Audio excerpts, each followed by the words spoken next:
Welcome back to another episode of the Jackrabbit Illustrated Podcast. We're excited to have you join us today. Before we dive in, we'd like to thank our sponsors who help make this all possible. First off, a great big thank you to our title sponsor again for 2024, the Kubota dealers of South Dakota. Whether it's tractors, mowers, utility vehicles, construction, or farm equipment, Kubota's got you covered. With 9 convenient locations across the state of South Dakota and 1 in northwest Iowa, there's always a Kubota dealer nearby. Stop by your local Kubota dealer and see all they have to offer. All A-Team shows are sponsored this year by Culver's of Brookings and Watertown, home of the Butterburger, fried cheese curds, signature root beer, and world-famous custard.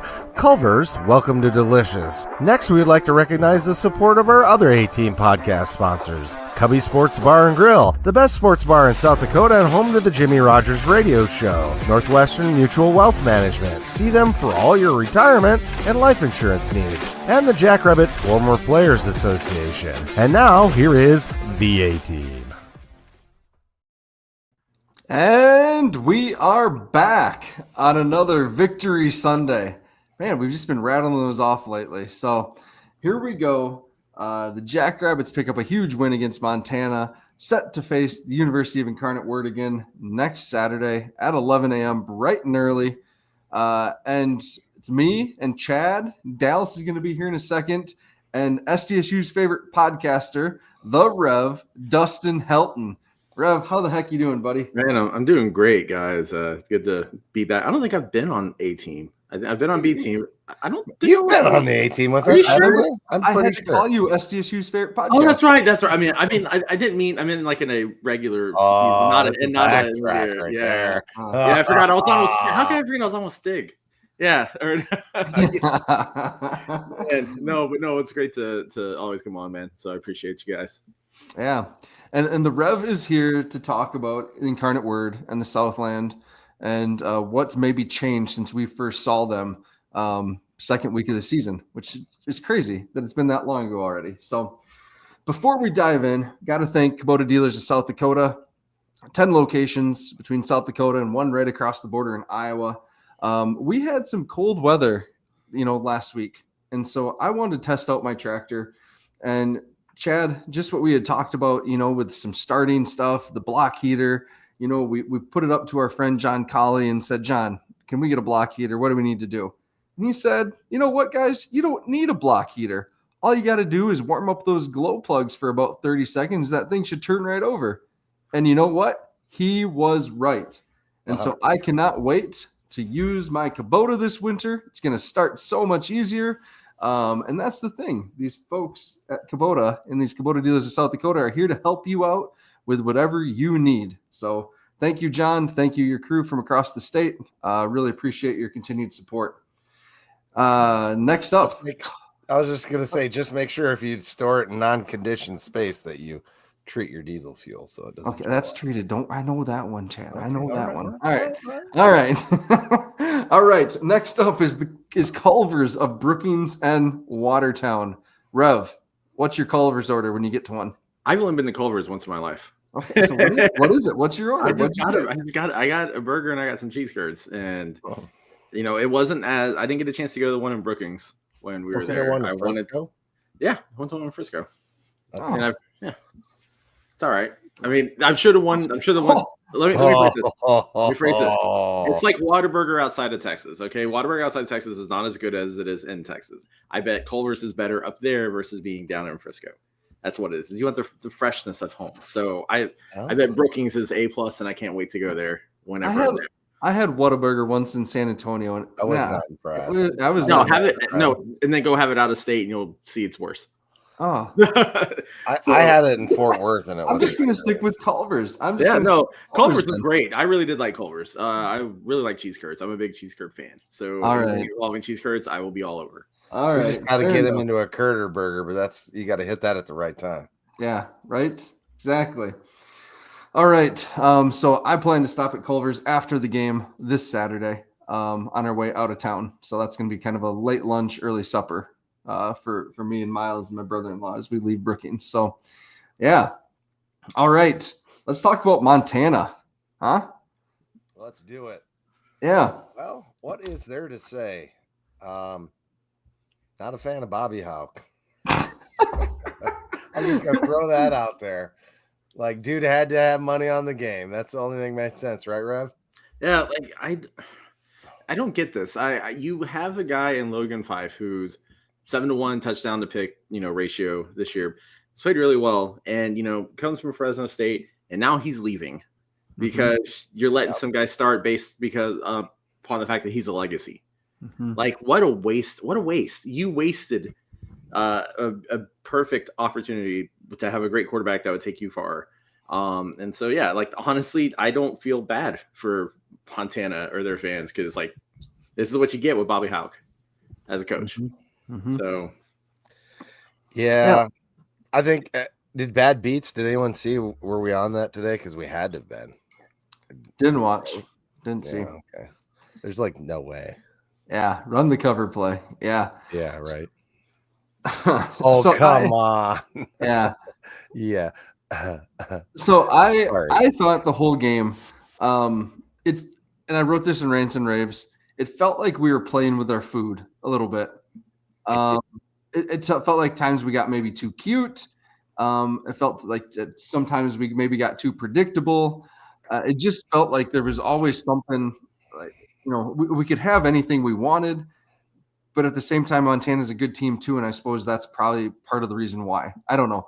Just offensively, it felt like we could do anything. It was a lot of times us getting our own way. But again, they're a good defense. They have talented players on that side of the ball. Griffin, Willie, and Mark sure are connecting right now, and that's a lot of fun to see. It is, and I think we had our seconds in there for quite a while, and that's when they scored them points. So, but I don't know. See, that's not. They had apparently they had a bunch of their seconds in at the end too, outside of Ayat. So I was told by Grizz fans. It's hard to tell because I wouldn't know anyone but Ayat and the running backs. The long touchdown, that was Dallas guarding that receiver one-on-one. That was just a hell of a pitch and catch. Like that's a beautiful throwing ball and a great catch by him. Great concentration as he caught it over his shoulder. And that was with Dallas right in stride with him. So, you got to tip your cap on that one. Can't necessarily say that was second and third strings. So, sure. But you bring up the backs, Chad. Eli Gilman, and I shouldn't make fun of Eli Gilman because he's a Minnesota kid right across the border. But, man, like his press conference this week talking about Frisco, and the only thing he thinks about in Frisco is how they shot themselves in the foot repeatedly. Man, alive, 1.2 yards per carry, Eli? Come on. If you're going to talk the talk, you got to walk the walk.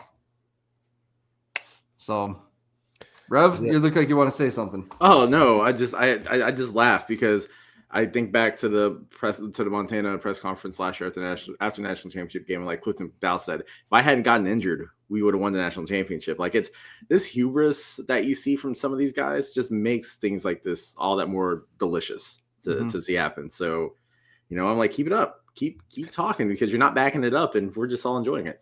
Yeah. When it comes to Clifton McDowell, I think all that got injured was his pride, but that's just my personal opinion. Dallas, how the heck are you, buddy? Hey, what's up, guys? Happy to be here. Had a very busy day. We actually went up to my second Vikings game since I've been at US Bank Stadium and picked a good one. That was fun. Yeah. So got to see that. Two youngest kids were with for their first Vikings game. So we've talked about this. Not a big time NFL guy, but football's football and teams winning, so it's cool. So yeah, very good time. And then got back, and my daughter had a game that was scheduled really late, kind of last minute. So got a hockey game in. Jeepers, what a day for you! Yeah, I was going to ask if this was Victory Purple day for you. So it is. So again, this is how much of a poser I am, like lifelong Minnesotan, and I don't own a single Vikings thing. So I have a Decepticon shirt, and that's the which is purple. So I am currently wearing a Decepticon shirt to the Vikings game. I gotta say, if you're at the game, do you really need to wear Vikings stuff to show that you're a fan? I don't think so. Honestly, I like seeing, this is going to totally dovetail here, but I love seeing there's like the kind of old jerseys from players that have been gone for a couple years. And then there's the stuff that players that were gone 10 years ago. And then there's like the dude like in the Leroy Horde jersey or something. Yeah, like Klein Saucer jersey. Like I love that stuff. Yeah, that's cool. I can completely respect a Klein Saucer jersey. It is. And I will say today they had asked everybody that had Randy Moss jerseys to wear them, and a lot of people wore those. That was cool to see. Definitely think about him and whatever he's got going on right now. So that was cool. But yeah, otherwise, like I said, fun day. Happy to be here on a Victory Sunday. Yeah. And Rev, always happy to see you, buddy. Yeah, man, it's good to see you. And yeah, I'll get you some SFA gear so you have a little more purple. I would totally wear that. That'd be so fun. There was a guy wearing a Dartmouth, like a guy that clearly actually played football for Dartmouth that had like team gear on today that was at the game, and he was like kind of a little ways away. I honestly was going to flag him down, but like, oh, what's your name? You play blah blah blah, but ask him some stuff about it. But anyway.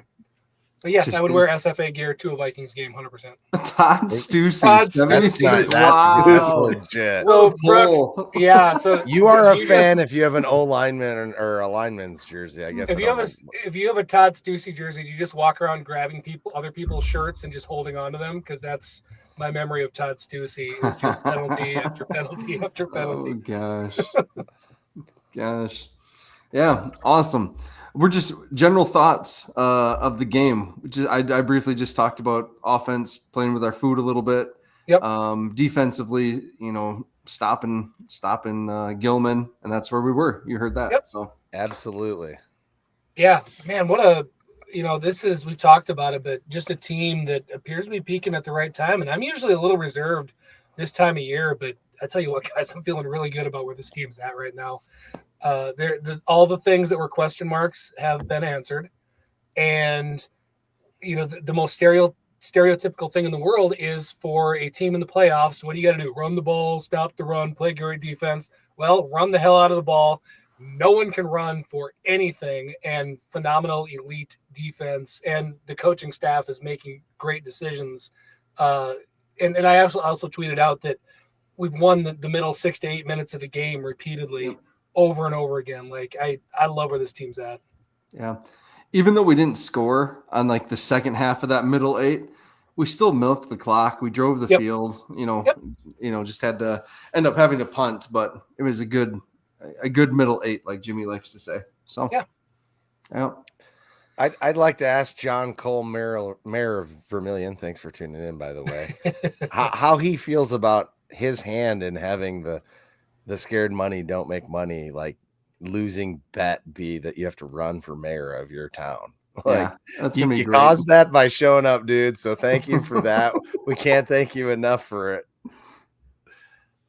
Oh man, I can see Alex and Ben on a ballot. I just can't imagine Brendan running for political office like that. That one to me, I just can't see. No, if Alex has to, I'm going to come up and be his campaign manager. That's great. Let's get Alex elected. Brendan is what you call the change candidate. He's gonna. There's a lot of people I think that would vote for him. I mean, he is a former vacuum salesman, so he can sell somebody with white gloves on a ketchup popsicle, no problems there. I'm pretty sure if he really wanted to be mayor, he probably could, especially in Baltic or Renner, whatever. Renner have a, he's kind of in between too, but yeah. Okay. So Dallas, good news. You're not going to have anyone fired because we did not kick to Junior Bergen. I had that thought. Thank you. Yeah. How did you like our approach with what we did? Loved it. He only touched the ball once, I think. And that was they switched up what they did. So yep. No, I love it. I handled very well from the from the coaching staff and planning to the execution. I mean, that's how you got to do it. And like I said, clearly I say all that tongue in cheek. It's not like I don't believe in our guys on our on our special teams. But again, clearly that is an NFL player. Don't fricking kick to him, and we didn't. So good job. Yeah, just no reason to do it. And the other guy was taking it back in from dang near in the end zone every time. I'm like, just take a knee, bud. You haven't really had success. But we played that perfect because that first kick was short and he had to run up and get it. And that caused him to panic. Yep. And I think after that, we kicked everything right about at that 2-yard line. And so he was just like, oh, shit, I got to catch this one. And got in his head. Yep. Yeah. So I saw Bergen keep talking to him and try to get him to like figure it out, but guy was struggling. Oofta. And then Bergen got hurt. That was too bad. That kind of stunk. Yep, don't want that. Nope. So I'm looking up. We had a question about how many South Dakotans on the that roster. was from Honey Badger right here. That was one that I'd put up for him. It's a fair number. It's not insignificant. Yeah. It's a percentage higher than single digits, I think, or maybe right at 10% perhaps, or just under. It's quite a few. I'm counting, so you got to talk. Well, I don't get this flex by Montanans, and maybe it's just because I'm from Texas, but like, it's great that you guys do get homegrown talent, but you want the players who are going to give you the best team also, right? So to me, I'm just like, that's great. You have a lot of players from your home state, but do you have the best you could really have? Did you recruit the best? I have 24 people from South Dakota on the roster. Yep. So it's a little, Rev, the thing that's different is everybody's got their eyes on the state of Texas, and it's a different, it's on that. I would say stereotypically it's a different position and skill set that's coming out of Texas and out of the South. And here, and we've talked about this, I think one of the reasons why a lot of the schools aren't here as successful as they are is you're plucking these 9-man, quarterback, middle linebacker combos that wind up playing, pick your position. And, those are the guys that again, where it's, to me, you have to find them and you got to lock them down.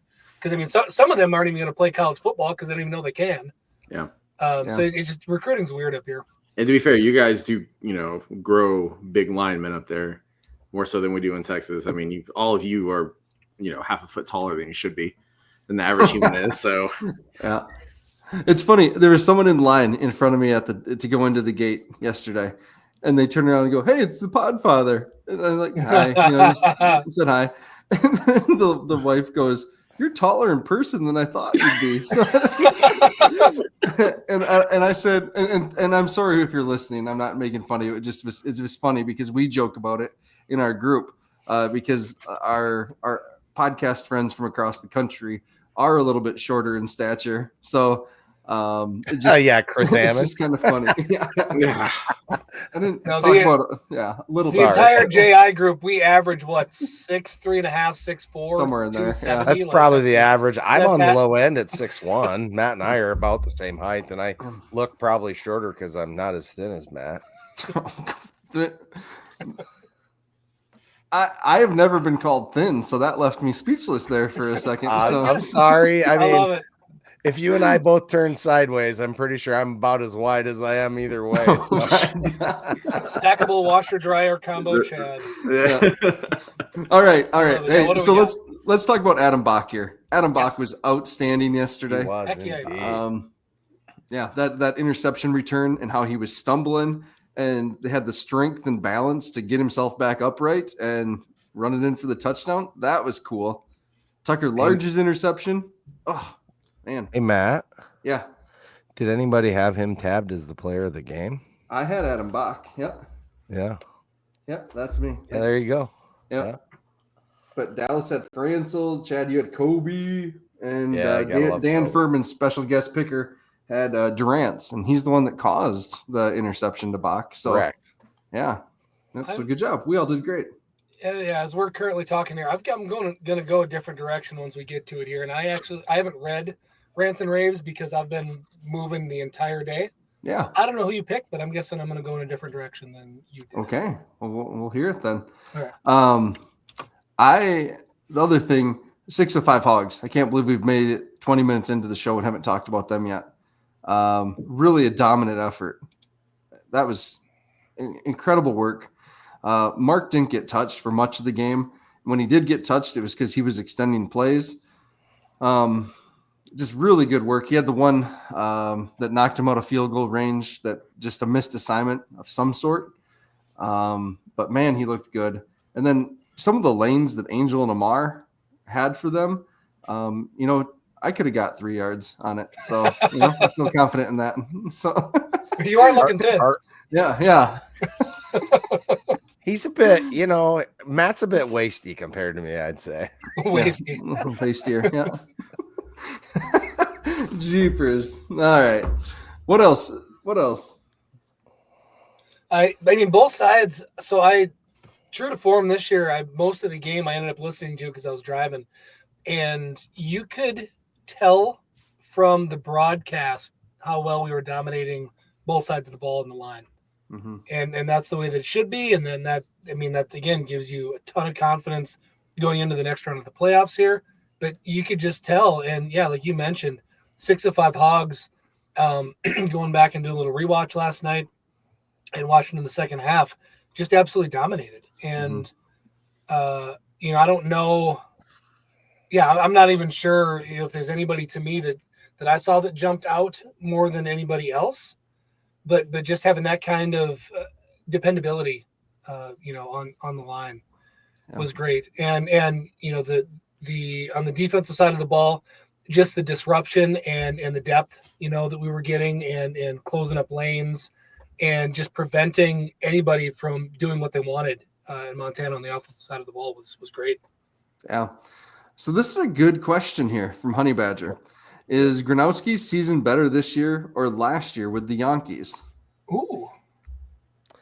One of the things we kind of talk about, but we don't necessarily say it directly, is the star of this season is the defense. We talk about that, but in so much in the fact that it's allowed the offense to really find its footing, gain steam, and become what they have become. And really they're hitting their stride now. And that's what has made us so much better. And that really came, starting after the NDSU games when we really started to show up. Definitely versus UIW, the offense looked like it was clicking, but it was inconsistent, I guess, is the thing there. So, offense has found their consistency. We've found some guys in the right spots that have continued to perform, and maybe that's because they've grown since camp.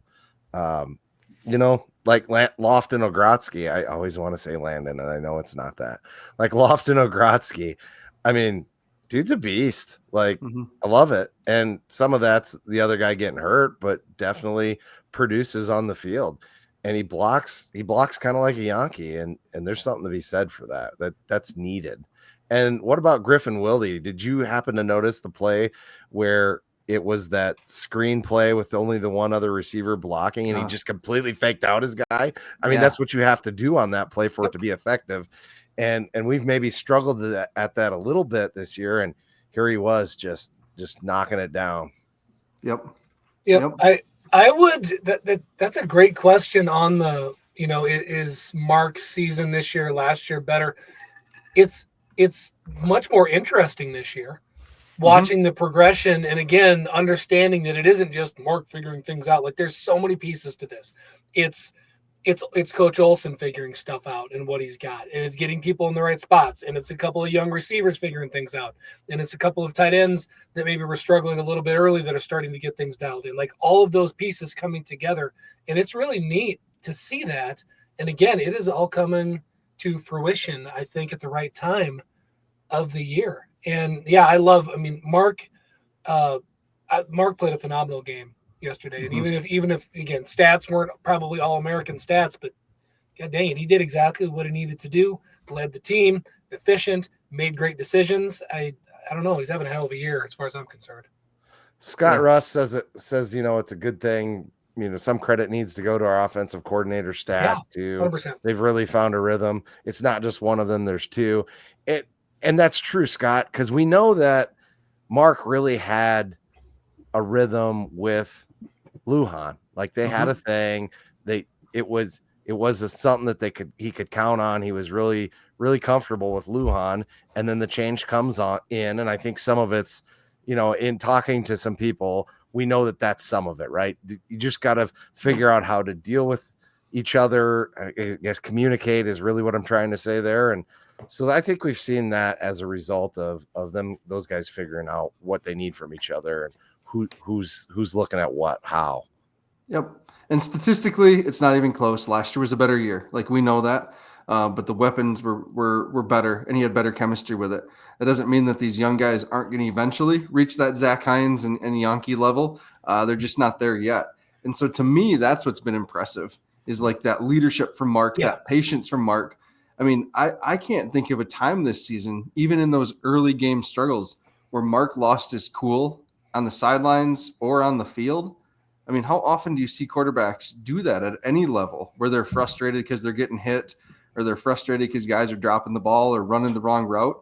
Hell, Chad and I are Packers fans. We watched Aaron Rodgers, for years admonish like his young guys on the field. Oh yeah. And we do they see weren't it. doing what they were supposed to, right? Right. We see it at these different levels, and huge credit to Mark's leadership for never doing that this year. For God's sake, coaches them up. Like, first half of the season, he didn't. There's the train. He didn't regress. He was leading and helping the other team, the rest of the team along, and bringing them up to where he was at. As we replace people, and that's what we saw happen in real time. And again, I think we're about there. I want to call out once again. I think I probably talked about it the last 3 or 4 times I've been on, that the blocking by the receivers and the tight ends, my goodness, has that gotten better. Yep. You can see it. And you even, again, I'll go back to the radio broadcast, because the first half I was listening to the radio. You can hear Tyler and company talk about them over and over and over, getting upfield, getting to the second level, allowing Amar, allowing Angel, to get another 3, 4, 5 yards, because those receivers and tight ends are doing what they need to do and getting into people up the field. Yep. Dallas, I totally thought you were going another direction with that, and going to talk about your guy on the chain gang, because he was disruptive again. Yeah, go ahead. Yep. I'm going to now? Yeah, go. All right, so I'm going to blow up players of the game. I'm taking my guy. I tell you what, for those of you that don't know, he's what is he? I'm sorry, this has been. He's a redshirt freshman. Yeah, redshirt freshman. If we're talking about the same guy, it's the guy you've been hyping up all year. I think so. I think we're talking about him. But no, we've got a kid on the team that. Do you need time to look up the stats? Because I can talk about that. I'm trying to pull up. Because I wasn't going to talk about him until we got to the end. But Matt had to ruin it here. Sorry, pull him up, because I can address Brian's comment. Brian, the reason why I'm in my living room is because my office, the internet hates StreamYard in there. So, or else I would be in that cozy place. But I am planning on building a better podcast studio during the off season. So there we go. But my couch is also really comfortable, so I like to be on it.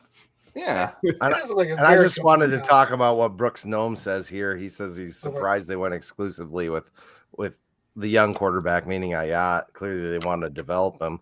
I think the fact that Fife announced today that he was leaving the program also factored into it. We can't think that it's not. I mean, was that what chicken or the egg? Which one happened first? Right, exactly. It's just a shame. It's a shame. You could have really developed Ayat under 5. You could have gotten him some coaching, some knowledge, things like that, because Ayat's still young. And instead, you basically squandered a very talented quarterback. You got so I'm just mind boggled by that. Mm-hmm. And he could be an incarnate word next year. You never know.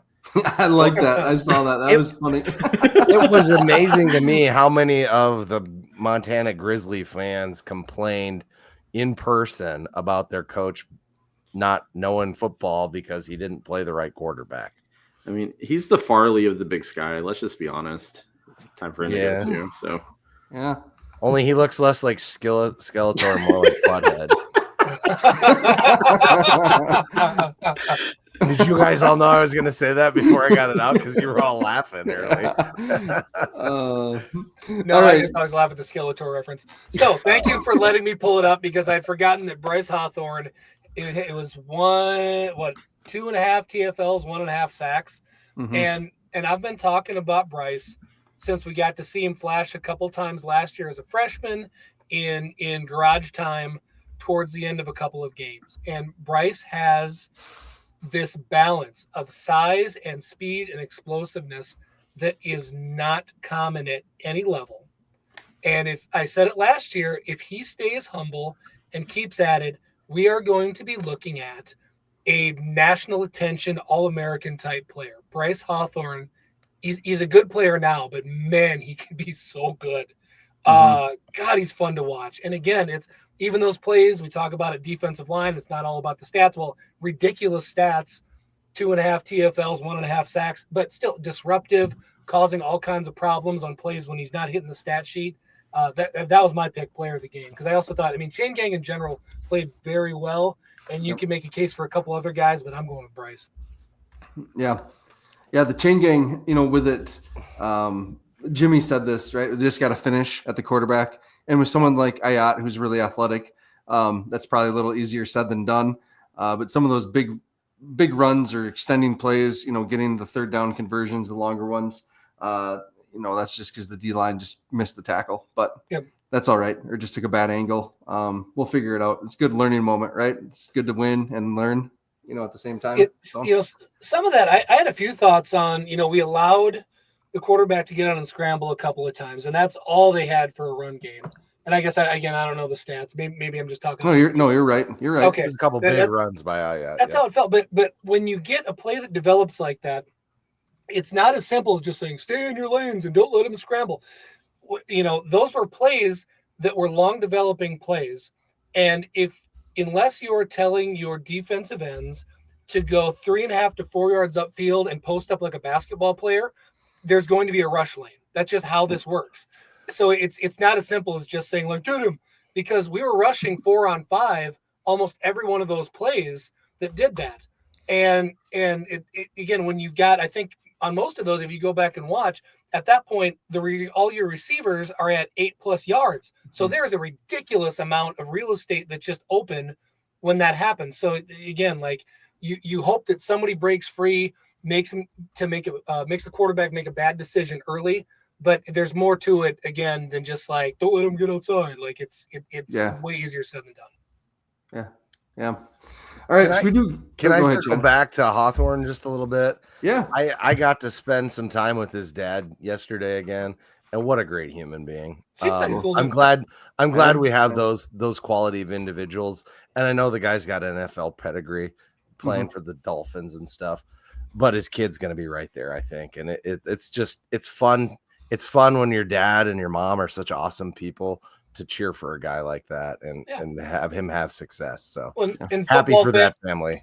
Hell yeah. Football family. Shout out to his big brother that just finished up at Winona. I think he was a captain. Don't quote me on that, but believe so. Obviously a leader, phenomenal defensive player. Had some academic awards and stuff. So it was real cool. Yep. Also, speaking of families, shout out to Preston McGoy.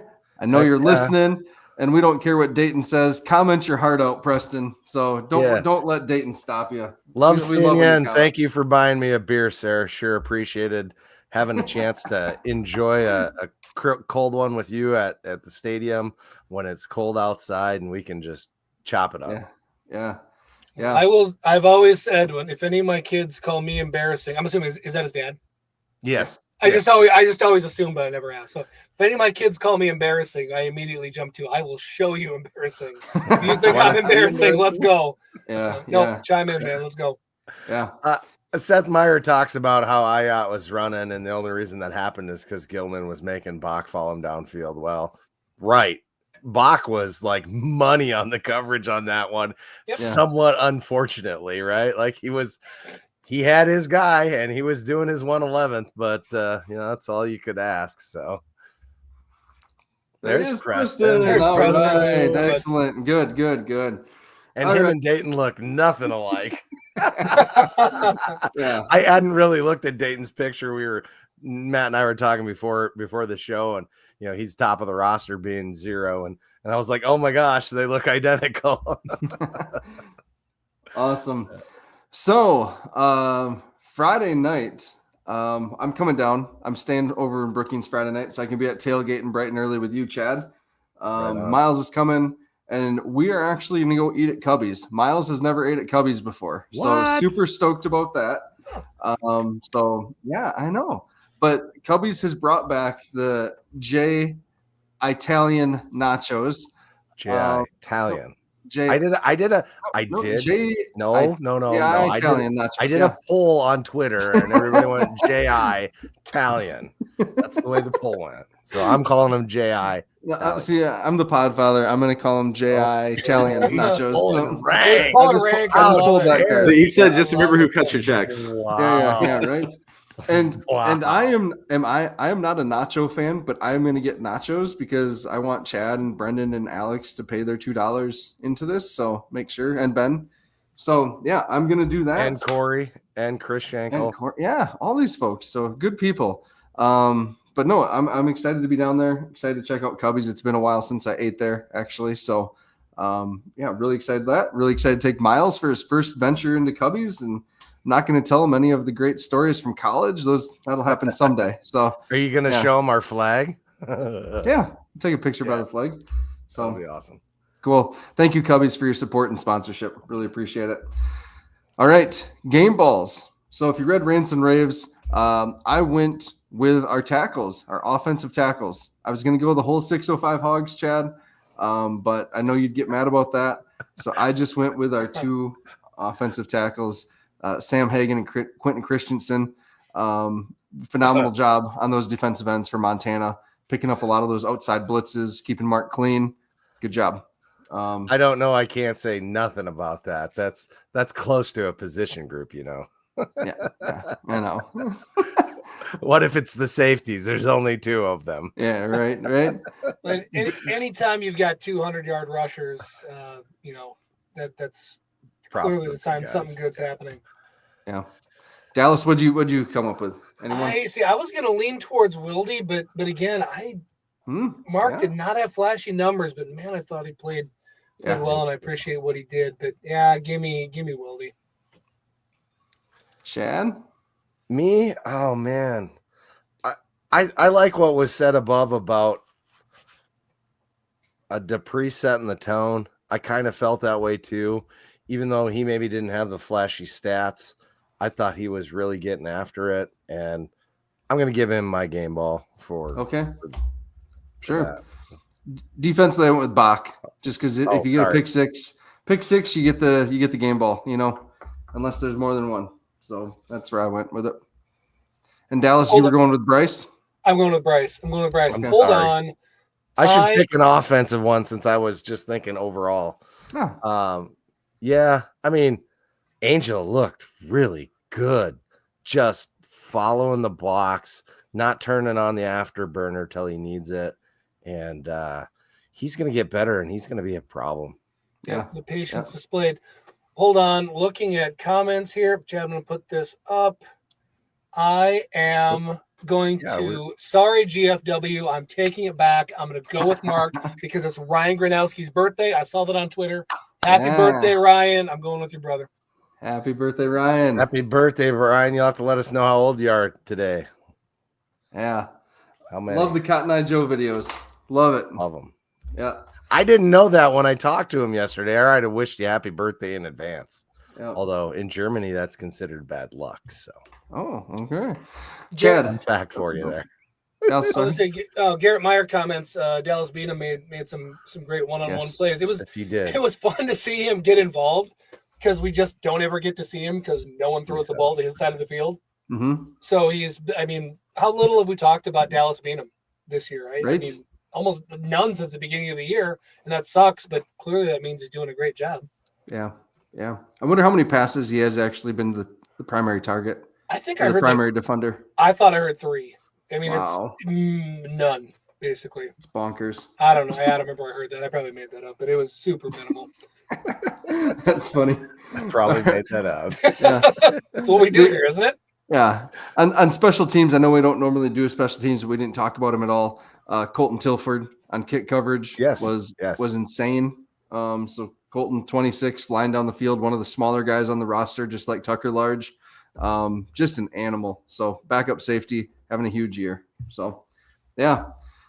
Chad, do you want to talk about Northwestern Mutual, Alex's lemonade stand? Sure. I will talk about Northwestern Mutual. Let me pull up the ad here, the banner for them. Northwestern Mutual is your one-stop shop for all things financial services. They can get you life insurance, and they can get you set up for a retirement that will have you not worrying about it in the future.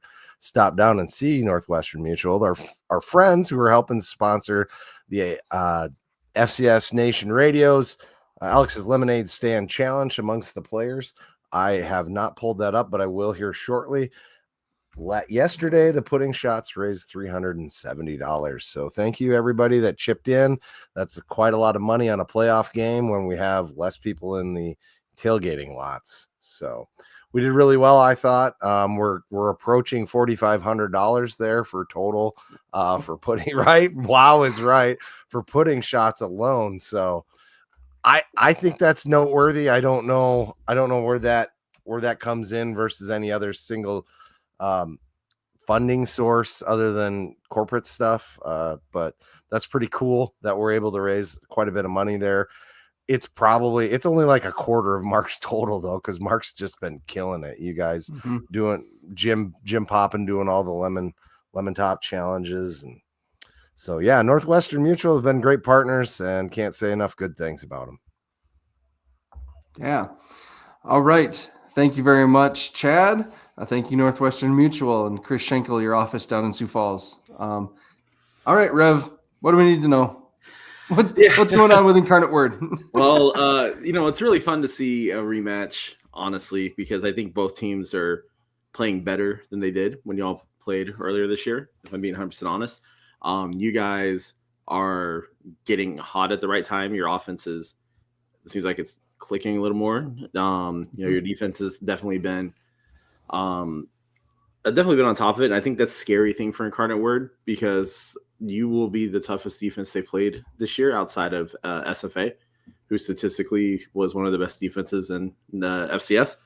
But it starts at the top with Calzada. He's 3,500 passing yards this year. He's got a 4-to-1 touchdown to pick ratio. I think it's 35 touchdowns, 8 picks, something like that. So he has turned the ball over a little bit. But the difference is from the Incarnate Words you've seen in the past is they still throw the ball. They've got 2,000-yard receivers in Waltham and Roy Alexander, but they've got a 900-yard rushing running back in Kylon Taylor. Like they've changed their offense up some to where it's not as pass heavy as it used to be whenever Kenny was coaching. It's more of a spread type offense. But again, it's going to be really interesting to me to see what Calzada does against a very, very tough defense. Yeah. It's not the first time we've seen the defense, but what you guys were, week 4, week 3 versus now, it's almost a completely different defense. Yeah. So yeah. Hey, what's the deal with Taylor, Declan or Decallan, whatever his name is? He didn't play against Villanova. I noticed that. So. I don't know if he was hurt. I hadn't seen anything. I should have asked Andrew Markham about it. They didn't. We all knew Villanova wasn't going to win that game anyway, so they really probably didn't need him. But I think he was nursing a little bit of an injury, but I'm not 100% sure. I should have asked Markham. It's been really interesting to see, how Roy Alexander and Jalen Waddle, like, the season that they've had. Like you mentioned, 76 receptions, 1,224 yards, 14 touchdowns. Alexander, we saw him last year when he came with Albany and played in that game. On the season, 87 receptions, 1,016 yards, 12 touchdowns, just insane numbers. So I don't know. I'm very interested in those two. And then as soon as you focus on those two, they still have Josh Lorick to throw to, who has 44 receptions of his own. So just crazy amount of talent on this offense. Oh, 100% agree. And then even after Taylor, they got Carter back there, running back. They also use Turner, who's one of the wide receivers. They use him as a back also. So they have a lot of weapons. Yeah. The thing, and Kevin will say this, is they haven't played anybody. Hey, you know what, Kevin? They won. On cue. They won, right? They won. I know maybe some of the SoCon teams had some Nova players that do better, but I digress. Anyway, no, but like to be honest, granted, Kevin will say this, Southland is a weaker conference and compared to the MVFC Big Sky, obviously it is. But, Incarnate Word scheduled up some this year. I mean, they played y'all. They played SIE, which at the time, whenever they made the schedule, seemed like a very tough game. They didn't want to miss the playoffs again, like they did last year when they played, one of the softest out of conference schedules I've ever seen. So they're doing things the right way. Killo's a good coach. I don't know how long he'll be there. I think he'll get poached pretty quick, honestly. He's a player though, right? A former player there. Absolutely loves it. But money talks. Money talks. Yeah. Yeah. And you want to retire early. There you go. And in a worse stadium than most high schools in Texas. Dude, did you see how many people are in the background of the photos? Their away side had 5 people on it at best. So that stadium, they had, I think, 1,900, which I imagine 1,800 of them were friends and family. But that stadium is so quiet. You can hear the calls on the field when you're sitting in the stands. It's the worst atmosphere I've ever been to for a game. And it's a shame, but it's a fun product. It's a fun team. Hell yeah, it is. Yeah. That's the thing. But with their location, it's brutal because you've got UTSA, who doesn't completely terribly suck with football anymore. But then right up the road, you got Texas State. Right up the road from there, you got UT. So you've got 3 FBS schools within an hour of that campus. And then across the street, you have Trinity, who's D3, but Trinity doesn't suck at football either, right? And so the biggest problem they have is, I think, marketing the city. When you see the photos of the stadium and that crowd actually looks full, it's because it's Military Appreciation Day. San Antonio is the military city. They give out free tickets to bring them in. They need to keep doing more like that. Their problem isn't the product, it's the marketing. And so hopefully they'll solve for that. So it's not like UT had anything going yesterday, right? There's nothing. Nobody's going to go to that game over. They weren't back. It was, and the thing that I've kind of been paying attention to this year, right, is Brendan started it, always making the joke about the Southland Conference. There's no D, you got to drop the D on it. Yep. Their defense does look improved this year over past versions. I think we saw that in Brookings for 3 quarters, and then we wore them down in that 4th. Yeah. But no, talk about that a little bit. Mason Chambers, Dune Smith. Mason Chambers is a stud. Mr. Williams is my favorite football player name. It's like without a doubt, I love it. But Mason Chambers does it all. He's everywhere. Tackles, picks, pass breakups. He should be looked at for Sunday games. I think he would do very well. But yeah, their defense has tightened up, and that has been the biggest joke with the Southland. But unfortunately, when you have a very or a conference that's very offense heavy, you have to evolve and learn how to play defense. And the thing the Southland wants to do is they don't want to be viewed as a weak conference. It's something that's coming from the top down from Chris Grant. And so you're starting to see some of the schools try to solve for that problem, try to get better talent, better scheduling, and so I don't think it's still porous. It's not as porous as it was when it comes to defenses, but I think you guys are. I think they're going to be. I don't want to say overwhelmed because that's not the right word, but they're going to be pretty close to that. I think whenever it comes to be Saturday, just because you guys playing South Dakota State, playing MVFC, it's a step up above. Above what they're playing in the Southland. It's going to be more intense. It's going to be much more. It's going to be, like I said, I watched SFA almost beat them with a backup quarterback. Sure. Because SFA's defense kept SFA in the game, and Rush Calzada caused him to make mistakes. He threw 3 picks that game. He's thrown 8 picks all year. SFA got 3 of them. So when he faces a tough defense like that, he does get happy feet. And so I think that's just going to be a problem for them whenever they come to see y'all this weekend. Yeah, they tend to be a little bit more of a passing offense too, right? They run more. They do. They have ran more this year, right? Jet sweeps, little things like that. But yeah, they're running more. But they're still pass heavy. I was going to bring that back to Scott Rust's question, wondering how they might handle the cold. Sorry to jump on you there, Dallas, but they played us early. They played well against us, I'd say, overall. It was hot that night. Yeah. But it was hot, right? And something they're accustomed to. And they're going to come up here, and I wonder how much that's going to be a factor. We'll know if we see the shirts off pictures that it's over. If we see them, if they're wearing full face mask and have their shirts off in pregame, it's over in the first quarter. It's not going to be close. Yeah. Going back, I mean, that game, what was it, 45-24 or something? But, it was not, for the longest time in that game, it didn't look like it was going to be a blowout. And South Dakota State put away. Yeah, South Dakota State started really slowly. I think we dropped a touchdown pass. We missed a field goal. Like it was clunky for the first quarter, and that can't happen here in the playoffs at this point in the season. And now talking about, I don't think there's any chance in hell they're going to think they come in here and run the ball because they didn't try it before, and they know that no one's been able to do it all year. So they ain't going to do that. But like we talked about after that game, they have these short little – they get wide and then they get players east and west and create separation that way. And they find little windows. And the key to this game to me is going to be they're going to get a ton of 3 to 5 yard plays, but they can only be 3 to 5 yard plays. Yeah. Because I think we had some missed tackles in that last game, and they're going to get their athletes in space going sideways back and forth, and they're going to find windows. That will happen. And you're not going to, you're going to need to get your hands up, try to close the windows down. You're not going to get a bunch of sacks because the ball's going to be out. But again, it's going to be just about cleaning up and making those tackles. Francel's got to have a great game. Bach's got to have a great game, and those guys got to keep people corralled. And to Poppin's point, he says cold for San Antonio. It's going to be 34, I think, Saturday and sunny. Like that's not maybe colder than that. I mean, it's going to be probably mid-20s. I mean, that's not unheard of in Texas. It's not like they're going up there and playing you guys on a sheet of ice and it's 5 degrees. You know, I don't think the cold's going to be as big of a factor as some might hope. But yeah, and then to Dallas's point, that's exactly what they do. They're going to basically run bubble screens and quick outs and things like that to basically make that their running attack. Yeah, that's what they're going to do. They're going to nickel their way down the field. Just little cuts.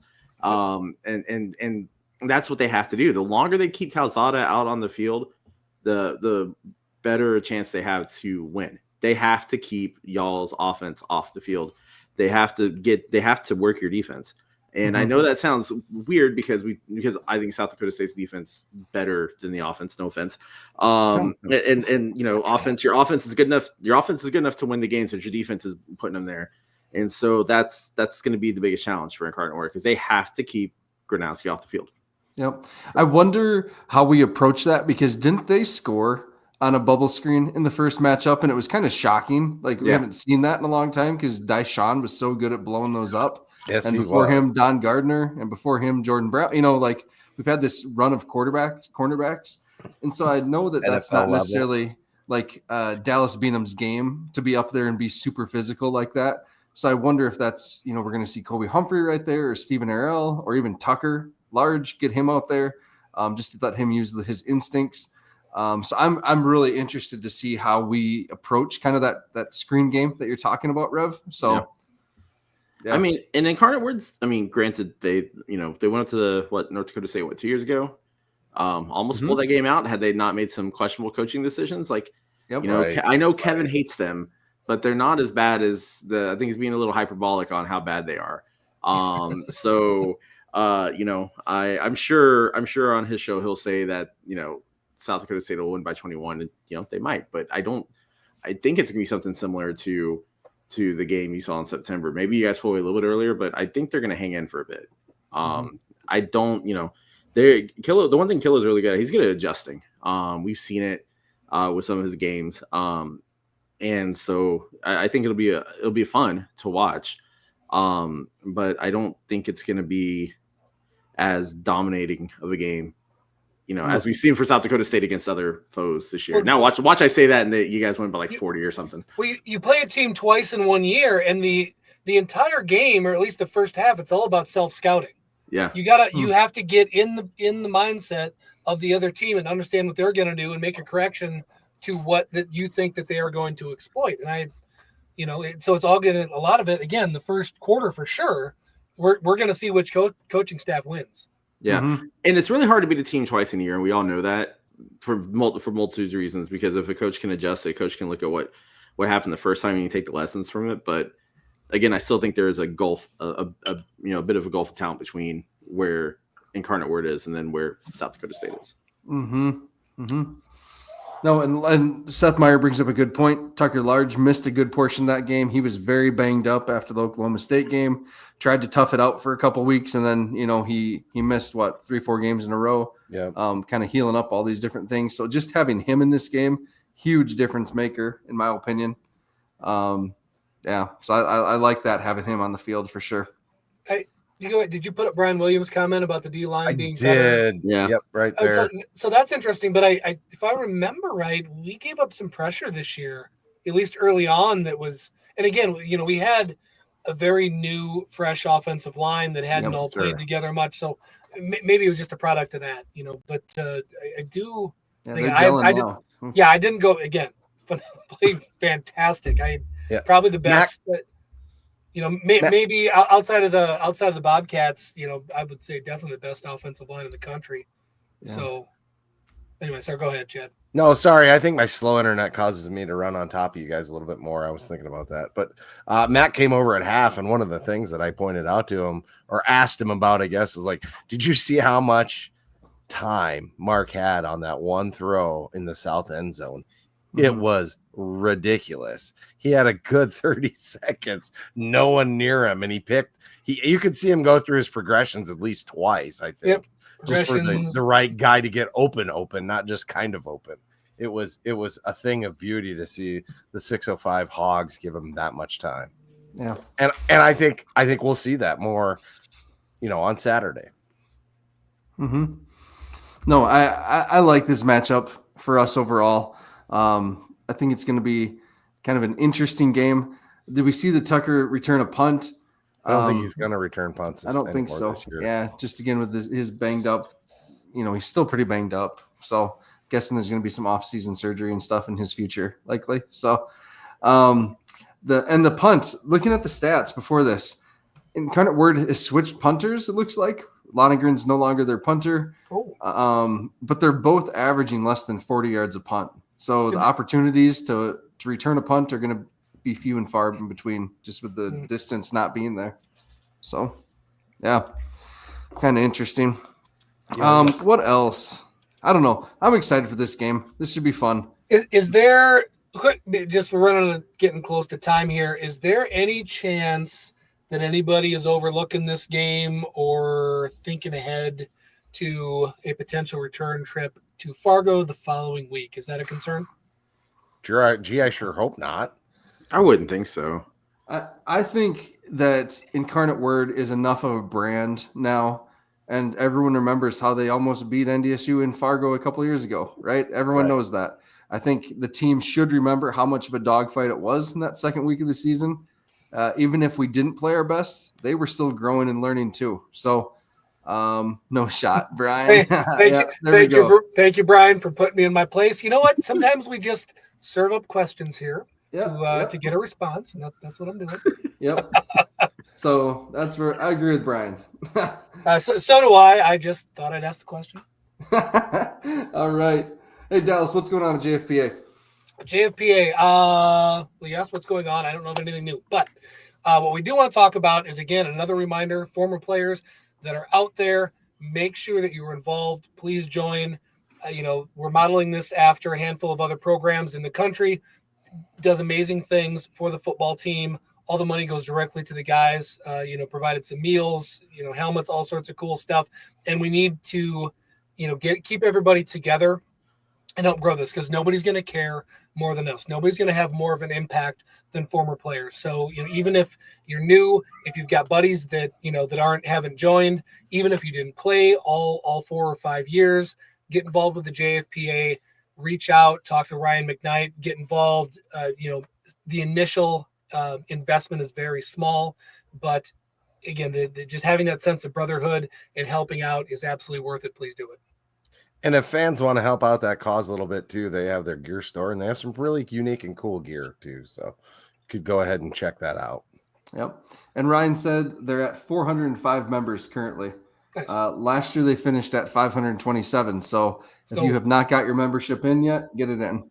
So, all right. Predictions. Dustin, you are our guest picker this week. You know enough about our roster. You're fine. So Dallas, we'll start with you. Offensive player of the week. Offensive player of the week. I was not prepared for this at all. I came in hot. No, we're just going to go with it. I'm going to keep talking until somebody comes to mind and it makes sense because I'm trying to remember specifics on their defense last time. Well, we're just going to run the piss out of the ball again. Give me Angel Johnson, please. All right. For a buck 25 and 2. Okay. Chad. Well, I think this is one of the early games that Mark really shined in the last time. So it's his brother's birthday. There's no way I can deny that Mark is the heart and soul of this team.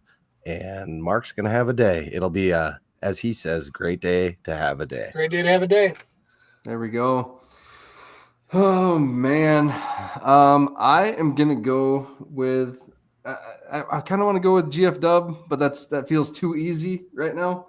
I'm going to go with Stoffel. Stoffel's going to catch 2 touchdowns this week. So please. Yep. That legit just was put who his was hand going to pick. down. I was going to pick. Pick him. You can pick him if you want. That's the thing because they're gonna look at GFW, right? They're gonna put all their focus on it, so it's gonna open it up to your tight ends, and that's why I was like it's gonna be Stoffel. So that's who I think is gonna have. Nice. Give him a couple touchdowns. Yep, he's capable. We're all just sitting here waiting for it to happen. And we know that Dune Smith is a terrific player running downhill. He's going to be keyed up on stopping Amar and Angel, in my opinion. And so that's why I think there's going to be some opportunities for Stoffel there. So, yeah. Kevin Brenner passing Ryan Williams, Kevin Brenner passing touchdown. Hold on. Oh, my gosh. Listening to the game, Tyler just tore that pass apart on the call. It was so funny. I think he said it died of exhaustion in the air or something like that. It seemed like a kid's first attempt at asking a girl out. He was so nervous throwing the ball. Oh gosh. Hey man, it's a completion on the stat sheet. Yeah. All right, Rev, do you want to go first or last picking defense? I can tell you who I'm going for. All right, who are you going with on defense? Well, so in Texas, we're known for beer, and we've got one great beer known as Shinerbach. And because you're playing a team that is about an hour and a half from that brewery, we're going to take Mr. Adam Bach. Hey, there we go. All right, I'm going with Dallas Beanham. Yep, they're going to throw the ball. He's going to have a chance at some interceptions. Chad. A guy that's really had not as much time on the field as we would all probably like due to some injuries and stuff. Really been balling out. I'm going to call out Dayton because Dayton's been playing his butt off. Dayton McGoy at linebacker. Excuse me, coughing here. Yep. All right, Dallas. Give me Francel again. Francel. Yep. Okay. Yeah, Seth, you just put it up. Seth Myers says going to put on an open field tackling clinic. And I also want to go back. I just got called out for not being prepared. Hold on. We're Adam Harms. Do we think this is a show where we're prepared? No, because Matt is. Doesn't mean the rest of us Adam, are. listen. No, I'm talking directly to Adam right now. I put thought into this. I want to look at stats. I want to see what happened last time. I want to be intelligent and I want to be a leader. And I was not prepared to do that. I could just be lazy and go Adam Buck or whatever. But no, I'm trying to put thought into this. Come on, man. Or you could just take the chain gang. That's being lazy. I don't. Yeah. Brian says no D line. No, I get it, dude. I think there's so much quality play. It's hard to make. It is, but I also. I mean, this is not again assuming what they are going to do on offense. This is not a game where the D line is going to hit the stat sheet a bunch. Probably. Yeah. I hope they do, and I hope they eat, and I hope they light that quarterback up and have a bunch of TFLs. But again, they're not going to run the damn ball, and the ball's going to be out quick. I don't know what else Incarnate Word's going to try to do. Yep. All right, Dallas, score prediction. Let's go. What did we say last time? 45-21. They're going to move the ball, but we are not giving up 21 points. Give me 38-19. No, 16. 38-16, sorry. All right. Chad. Well, unlike Bobby Houck, I don't think their coach will have money on this one. And isn't going to try and get a 2-point and kick a onside field goal with 4 seconds left. How disrespectful is that guy? What a class act. Anyway, did he have all seniors out on the field? That's the only thing. If there was all seniors on the field, it'd be like, fine, do it. But, yeah, maybe, but 4 seconds left. Take your L and get the heck out of Brookings. Come on. Yeah. Anyway, I think that we pretty much repeat our performance, in a sense, in that I think we're going to pull off the Dogs a little early if we can. So we might get to 42. We might not. I'm going to pick 42. I could see 38 too. I think the defense has something to prove after getting that garage time garbage pulled this last game. And I think they probably score 1 touchdown and a couple of field goals. 42-13. All right. Yep. Rev, what are you thinking? This is one of those weird rounds, right? Where either games are usually blowouts or they're just absolutely tight. And there's not an in-between. And, and there's some games that you think are going to be blowouts and then they become sneakily tight. I don't think that's the case with this one, because I think what will happen is you're just going to wear them out as you get into the second half. Give me 35-17 Jacks. All right, 35-17. Much. Yeah, I'm going to go with a little lower scoring, 30-13. 30-13. That's where I'm at. So, all right, cool. It's good. I like that, though. We're all about in the same ballpark. So, Dallas, are you muted? Yeah. Dallas is muted. Dallas muted. Ooh, 38-24. Didn't realize that I did that. No, I was just saying, I feel like we're going to see him move the ball between the 20s a little bit, but hopefully I'm wrong. Oh, yeah. Yep. They're a quality opponent. There's no doubt about that. They will get some yards. Yeah, I don't care what Kevin says. So, yeah, I'd like to see how El Cid would fare against them this year. That'd be a fun game to watch. He doesn't like Incarnate Word because their full name is the University of the Incarnate Word, thus having more articles in their name than the Citadel does. And so that's really his beef. And with that, great show, fellas. Can't get any better than that mic drop. Yeah. Sorry, Kev. We didn't even get into the other shows, but tune into the B Team this week. Tune into Scared Money Don't Make Money. They're going to cover all the rest of the shows. Thank you again to our sponsors. Thanks to everyone that tunes in every week, listens, shares, comes up and introduces yourselves at tailgating, whatever it may be. That's so fun when that happens. Yeah, really appreciate it. So, Rev, thank you very much for always. Loved having you here. So, Yeah, thanks for having me. It was awesome. Yeah, Dallas, what's up? Oh no, I was going to say you brought up the other shows, but we don't talk about the other work that you put out. What's our normal schedule for blog content during the week? So this week, we're just basically down to opponent preview now. Okay. We can do the what to watch. It just felt like it was starting to get repetitive. So yeah, we stopped on that one. And then Alex is done with his numbers stuff. So give a like, everyone. Yeah. Thank you, Kendall. All right. Thanks, everyone. Thanks, Kevin. With that, go big, go blue, go Jax. You're going to get fined for that, Rev.